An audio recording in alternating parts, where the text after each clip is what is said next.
So hello everyone. तो मैं जल्दी से वो चीज़ें लिख लेता हूँ जो अब तक हमने देख ली हैं। तो हमने सबसे पहले देखा कि इलेक्ट्रिक फील्ड इंटेंसिटी का एक चार्ज कंडक्टर से एक्स डिस्टेंस पे क्या फॉर्मूला होगा।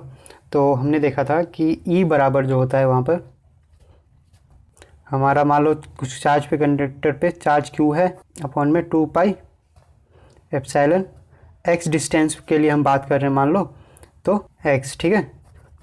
तो ये क्या था हमारा, बेसिकली ये था कि मान लो कि चार्ज कंडक्टर है यूनिट लेंथ का, ठीक है। अब यहाँ पर कोई मान लो पॉइंट पी है, तो ये यहाँ पर ये फॉर्मूला जो है हमें electric field intensity at this point देगा, जो कि ये एक्स डिस्टेंस पे है और इस पे चार्ज जो है हमारा क्यू है, ठीक है। तब के लिए इलेक्ट्रिक फील्ड इंटेंसिटी का फॉर्मूला ये देखा हमने। और उसके बाद देखा कि हमारा इलेक्ट्रिक पोटेंशियल देखा था हमने, और उसके बाद हमने क्या देखा, इलेक्ट्रिक पोटेंशियल डिफरेंस। और उसके बाद हमने देखा कि इलेक्ट्रिक फील्ड और इलेक्ट्रिक पोटेंशियल के बीच में जो रिलेशन देता है वो हमारा पोटेंशियल ग्रेडियंट का फॉर्मूला होता है। तो वो क्या था, अगर उसकी बात करें तो E equals to D V minus का डी वी अपॉन में डी आर बोल लो या फिर डी एक्स बोल लो, डिस्टेंस, चेंज इन डिस्टेंस की बात होती है यहाँ पर।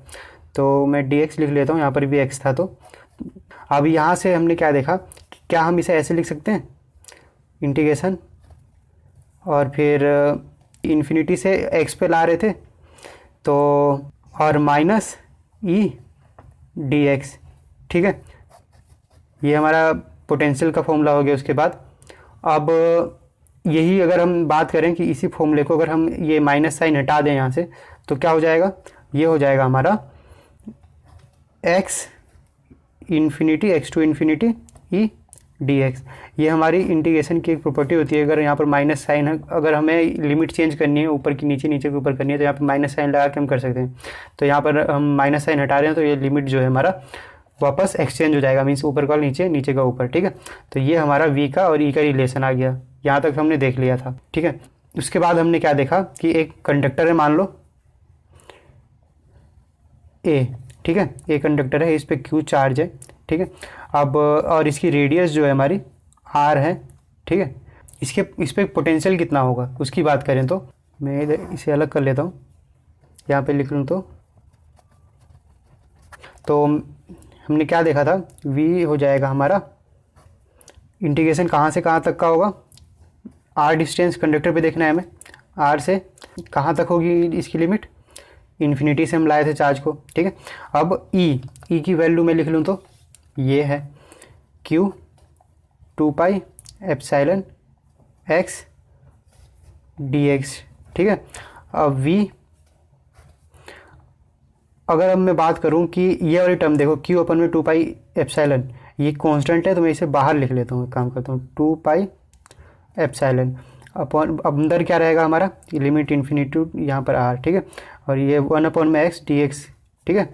तो ये हो गया हमारा इस कंडक्टर के लिए पोटेंशियल। इसे मैं यहाँ सही से लिख देता हूँ, v कंडक्टर ऑफ a, ठीक है।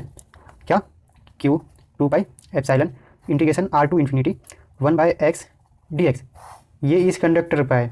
अगर मैं बात करूं कि ये r डिस्टेंस पे है, मुझे किसी एक यहाँ पर r1 डिस्टेंस है, थोड़ी दूर है इससे, इस डिस्टेंस पे पोटेंशियल चाहिए इस कंडक्टर की वजह से। तो मैं क्या करूँगा भाई, मैंने क्या बोला, इस डिस्टेंस पे चाहिए और ये r1 डिस्टेंस है, ठीक है। इस पॉइंट के, कोई पॉइंट b है मान लो, ठीक है, या फिर p है कोई पॉइंट यहाँ पर। तो r1 डिस्टेंस पे कोई पॉइंट p है, तो मुझे r1 पे इस कंडक्टर की वजह से पोटेंशियल चाहिए। तो मैं कुछ नहीं करूँगा, सेम चीज़ रहेंगी सारी, बस यहाँ पर r की लिमिट जो होगी ना, r1 टू इन्फिनिटी होगी, ठीक है।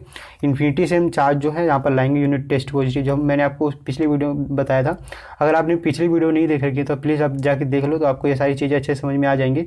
और वहाँ पर मैंने डी आर यूज किया था, यहाँ पर मैंने डी एक्स लिख लिया, तो उससे कन्फ्यूज नहीं होना। ये डिस्टेंस डी एक्स है, तो यहाँ पर रेट ऑफ चेंज की बात हो रही थी, तो डी एक्स होगी, स्मॉल लेंथ की बात होगी तो डी एक्स होगी, और वहाँ पर मैंने आर लिया था, ठीक है। तो उसमें कन्फ्यूज नहीं होना आपको। और तो ये हमारा वी ए का फॉर्मूला आ गया कंडक्टर के लिए। इसके बाद हम देखते हैं कि मान लो कोई दो कंडक्टर हैं, उसके लिए तब क्या होगा पोटेंशियल का फॉर्मूला। लाइक अगर एक कंडक्टर ये और एक कंडक्टर ये, और दोनों की रेडियस एक्चुअली थोड़ा छोटा बड़ा बन गया, लेकिन मैं रेडियस दोनों की आर मान लेता हूँ, और ये ए हो गया, ये बी हो गया, और इस पर चार्ज जो है क्यू ए है, इस पर चार्ज जो है हमारा क्यू बी है, ठीक है। और इनके बीच का जो डिस्टेंस है मैंने मान लिया डी है, ठीक है, सेंटर टू सेंटर। अब अगर मैं बोलूँ कि मुझे वी ए का फॉर्मूला लिखना है, तो वी ए के लिए अभी या इस केस में फॉर्मूला जो होगा हमारा,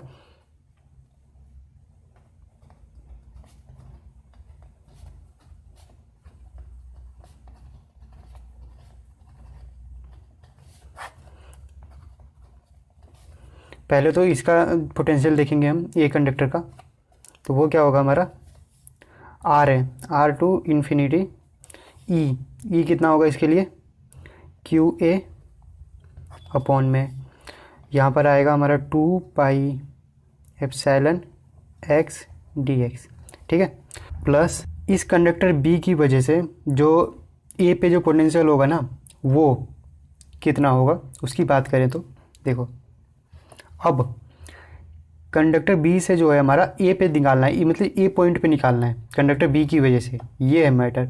अब ये इससे कितनी दूरी पे वाला ए जो है डी डिस्टेंस पे, और जो हम मान लो चार्ज लाए होंगे बी पे, यहाँ से टेस्ट पॉजिटिव चार्ज मान लो ऐसा, जैसे मैंने वहाँ पे कंसेप्ट बताया था, तो कहाँ से लाते हैं, इन्फिनिटी से, डी से इन्फिनिटी तक का।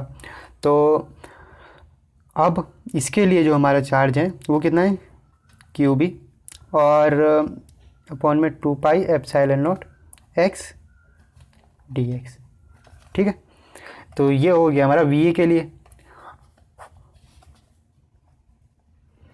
फॉर ए अगर अब मैं यही बात करूं कि फॉर कंडक्टर बी, तो क्या होगा, वी बी बराबर होगा हमारा इंटीग्रेशन, इसकी भी रेडियस आर ही मान रखी हमने, तो आर टू इन्फिनिटी, चार्ज क्या है उस पर, क्यू बी अपॉन में 2 pi epsilon X D x, ठीक है।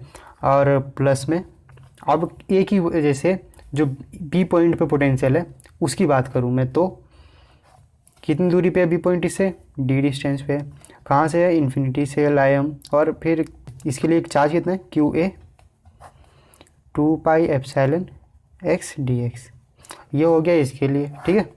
अब अगर मैं बात करूँ कि एक और कंडीशन लेते हैं कि हमारे पास 3 फेज की डबल सर्किट है, मीन्स उसमें 6 कंडक्टर हैं, in case of 3 phase double circuit, ठीक है। इसका मतलब क्या हो गया, यहाँ पर 6 कंडक्टर, मैं जल्दी से बना लेता हूँ ये सब चीज़ें, ठीक है। मैं कंसिडर करता हूँ सबकी रेडियस आर है, आर आर आर, ठीक है, और इनके बीच का डिस्टेंस जो है वो भी मान लेता हूँ मैं, तो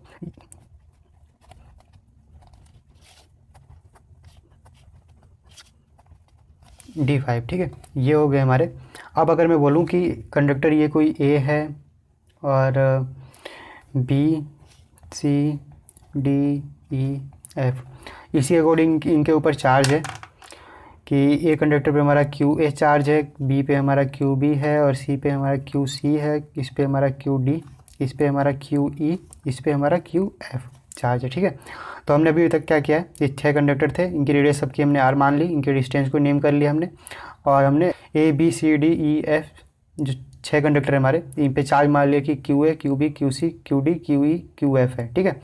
अब अगर मैं बोलूँ कि कंडक्टर ए का जो पोटेंशियल होगा वो क्या होगा इस केस में, तो मैं यहाँ पर लिखूँ तो V at A, conductor A के लिए, तो मैं इसे यहाँ से सेपरेट कर लेता हूँ पेज को, तो मैं लिखूँ कंडक्टर ए का पहले क्या होगा, ये देखें तो इंटीग्रेशन होगा किसका, आर टू इन्फिनिटी, चार्ज कितना क्यू है, 2 pi epsilon X D x, ठीक है। ये तो हो गया हमारा कंडक्टर ए की वजह से। अगर मैं बात करूँ कंडक्टर बी की वजह से, डिस्टेंस कितनी डिस्टेंस पे है बी से कितनी डिस्टेंस पे है, D1 टू इन्फिनिटी, चार्ज कितना Q B 2 pi epsilon X D X. अगर मैं सी की बात करूँ, सी से ए कितनी दूरी पे है, D2 डिस्टेंस पे है, टू इन्फिनिटी, ठीक है, और उसके बाद चार्ज क्यू सी अपॉन में 2 pi epsilon X D x, ठीक है। अब प्लस इसके बाद डी की वजह से अगर मैं लिखूँ तो डी से कितनी डिस्टेंस पे, D5 इन्फिनिटी, ठीक है, इन्फिनिटी से D5 इसकी लिमिट हो गई, और यहाँ से अगर मैं बात करूँ कि चार्ज उस पर क्यू डी है और 2 pi epsilon X D x.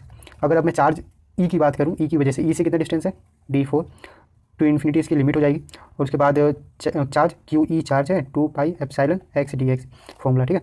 अब अगर मैं बात करूँ एफ़ की वजह से, तो एफ़ की वजह से इस पर देखते हैं इसकी डिस्टेंस कितनी है एफ से, d3, और टू इन्फिनिटी इसकी लिमिट हो जाएगी, और इसका चार्ज जो है हमारा क्यू एफ अपॉन में 2 pi epsilon X D x. तो ये हो गया हमारा इस केस के लिए वी ए का पोटेंशियल, ऐसे लिखेंगे हम। तो आज की वीडियो में यहीं तक रखते हैं अपनी। आई होप आपको ये समझ में आ गया हम कैसे लिख रहे थे यहाँ पर। अगर फिर भी आपको इसमें कहीं भी डाउट है तो आप मुझे कमेंट करके पूछ सकते हो। अगर वीडियो अच्छी लगी तो लाइक शेयर एंड सब्सक्राइब जरूर करें। Thank you.